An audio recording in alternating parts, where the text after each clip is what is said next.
The anger of Allah subhanahu wa ta'ala and His curse is real. It happens and it comes. And Allah subhanahu wa ta'ala becomes angry as much as we've learned that He is extremely merciful, the most merciful. There are sometimes certain actions that we engage in that earn the wrath of Allah subhanahu wa ta'ala. The Quran has addressed us as well as all mankind regarding the anger and wrath of Allah subhanahu wa ta'ala. The idea of that is for us to take heed. We must make sure we are not engaged in those type of deeds. Because believe me, if you know, may Allah protect us, that a very, very powerful human being is extremely angry with you, I think it would give you sleepless nights. More so if we are to give you even a cheaper example.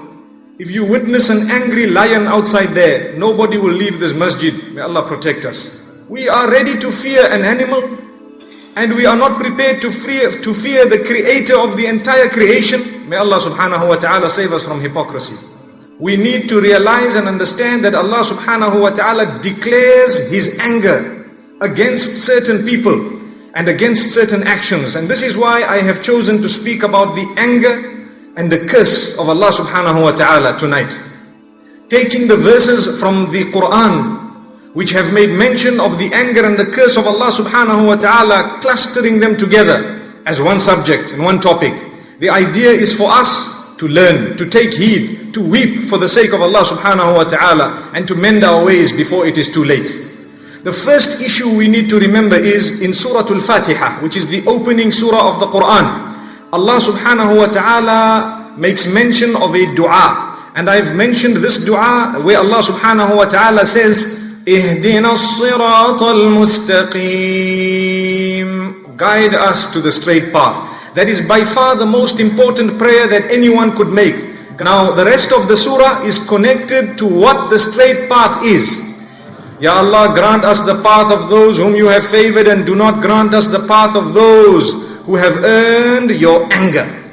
That shows already that Allah subhanahu wa ta'ala has anger, and we may sometimes be engaged in deeds that will earn or ask for the anger of Allah subhanahu wa ta'ala. What is referred to as the anger here? They are هُمُ الَّذِينَ عَرَفُوا الْحَقَّ وَتَرَكُوهُ. They are those who knew the truth but left it. That is who is being referred to by those who have earned the wrath of Allah subhanahu wa ta'ala. The people of the book as well as all others who have known the truth. They knew what the truth was. They knew that this is what we are waiting for. We are waiting for this sign and that sign. When the messenger came to them with all those signs, they preferred to cover their book and turn it and twist it and hide it. And they preferred not to accept the message solely because of the fact that he was from amongst the Arabs and he was not from amongst them. The same applies to every single one of us. If we know the truth, we know the Quran, we claim to believe it, we claim to accept it, we know the messenger, we know the messengers, we know the revelation, we know the sunnah of the Prophet sallallahu alaihi wasallam. If we then reject it and turn away from it, we will earn the wrath of Allah subhanahu wa ta'ala. And if Allah is angry with us, believe me, it spells doom for us. May Allah subhanahu wa ta'ala protect us. وَإِنَّ عَلَيْكَ اللَّعْنَةَ إِلَى يَوْمِ الدِّينِ. Iblis, for you is the curse of Allah until the day of Qiyamah. May Allah subhanahu wa ta'ala save us. One might ask that what were the details of what shaitan did in order to earn the curse of Allah subhanahu wa ta'ala? It's important we know it. Because if we engage in the same deed, wallahi, we will be asking for the curse of the Creator Himself. Listen to what Allah says. The deed that shaitan committed was pride and arrogance, haughtiness and ingratitude. He was ungrateful. Allah gave him everything, he still turned away from Allah. And this shows us whenever we engage in haughtiness and pride, we will be expelled from the mercy of Allah subhanahu wa ta'ala.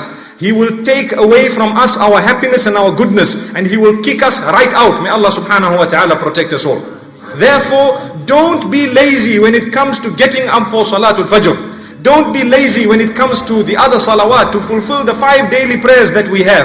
Because Allah subhanahu wa ta'ala is the one who gave us 24 hours. He's asking us for 24 minutes.